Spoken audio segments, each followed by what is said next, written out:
آج جب کچھ لوگ جلوس نکالتے ہیں، جھنڈیاں لگاتے ہیں، لائٹنگ کرتے ہیں، ان سے سوال کیا جائے کہ یہ کام آپ صلی اللہ علیہ وسلم نے کیا، فوراً سے ایک جواب دیتے ہیں، کہتے ہیں جو آپ جمعے کی پہلی اذان دیتے ہیں، یہ اذان آپ صلی اللہ علیہ وسلم نے دی تھی؟ نہیں دی تھی۔ ایک اذان ہوا کرتی تھی، جب امام منبر پہ بیٹھتا تھا سامنے اذان پڑھی جاتی تھی۔ آپ نے جو دوسری اذان کا اضافہ کیا، یہ تو آپ صلی اللہ علیہ وسلم کے زمانے میں نہیں تھی، ابو بکر صدیق کے زمانے میں نہیں تھی، فاروق اعظم کے زمانے میں نہیں تھی، حضرت عثمان غنی رضی اللہ تعالی عنہ نے اس اذان کا اضافہ کیا۔ کہتے ہیں اگر یہ اذان بدعت نہیں تو ہمارے میلاد کا جلوس بھی بدعت نہیں۔ دوسری دلیل، کہتے ہیں آپ صلی اللہ علیہ وسلم نے رمضان کے مہینے میں پورا رمضان تراویح جماعت کے ساتھ پڑھی تھی؟ نہیں پڑھی تھی۔ آپ صلی اللہ علیہ وسلم نے صرف 3 دن تک جماعت کروائی۔ فرمایا کہ اگر میں چوتھے دن جماعت کرواتا، اللہ کو یہ عمل اس قدر پسند ہے کہ میری امت پر فرض نہ ہو جائے، اس لیے چوتھے دن جماعت کے لیے نہیں آئے۔ اب اہل بدعت حضرات، جب ان سے سوال کیا جائے یہ جلوس آپ صلی اللہ علیہ وسلم نے نکالا، وہ یہ دلیل دیتے ہیں کہ آپ صلی اللہ علیہ وسلم نے 3 دن جماعت کرائی، تم پورا مہینہ کرواتے ہو، پورا قرآن پڑھتے ہو، تو یہ بھی تو بدعت ہوئی نا۔ اگر یہ تراویح کی جماعت پورا مہینہ پورا قرآن پڑھنا اگر بدعت نہیں تو ہمارے میلاد کا جلوس بھی بدعت نہیں، یہ ان کی دلیل ہے۔ میں نے کہا آپ صلی اللہ علیہ وسلم کا یہ فرمان آپ کے سامنے نہیں۔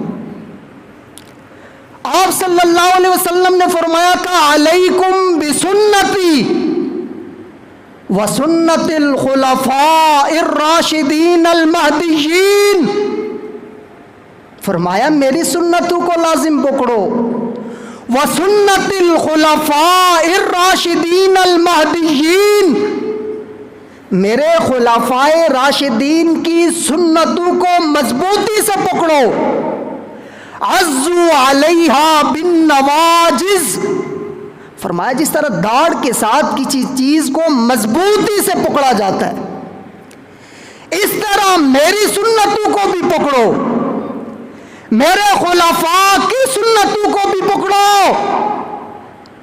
خلفائے راشدین کو یہ اتھارٹی مصطفیٰ نے دی ہے، خلفائے راشدین کو یہ اتھارٹی مصطفیٰ نے دی ہے، لہذا خلفائے راشدین جو کام کریں وہ کام بدعت نہیں سنت بنتا ہے۔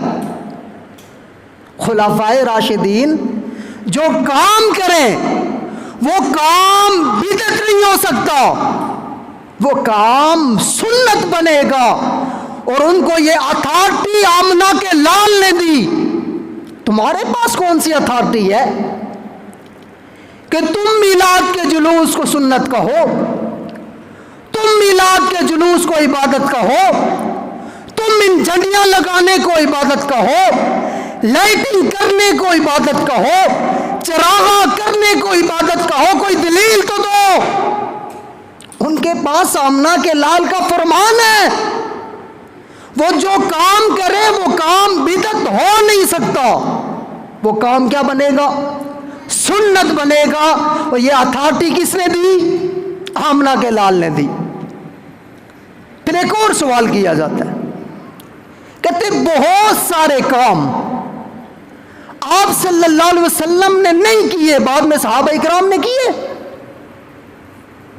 میں نے کہا میں تجھے ایک اور فرمان سناتا ہوں۔ آپ صلی اللہ علیہ وسلم نے فرمایا کلہم فی النار الا ملۃ واحدۃ، 73 فرقے ہوں گے، 72 جہنم میں جائیں گے، 72 آگ میں جائیں گے۔ صحابہ کرام نے پوچھا من ہی ہے یا رسول اللہ، وہ خوش نصیب فرقہ کون سا ہے جو جنت میں جائے گا؟ فرمایا ما انا علیہ واصحابی، جو میرے طریقے پر چلے گا، میرے صحابہ کے طریقے پر چلے گا، وہ فرقہ جنتی ہے، وہ جماعت جنتی ہے، وہ گروہ جنتی ہے۔ اب اس اعتراض کا جواب بھی مل گیا، جو کام آمنہ کا لال کرے وہ بھی سنت، جو کام خلفائے راشدین کریں وہ بھی سنت، جو کام صحابہ کرام کریں وہ کام بھی سنت ہے، اور جو کام یہ نہ کرے بعد میں کوئی شخص کرے وہ کام بدعت ہو سکتا ہے، سنت ہے نہیں ہو سکتا، عبادت ہے نہیں ہو سکتی۔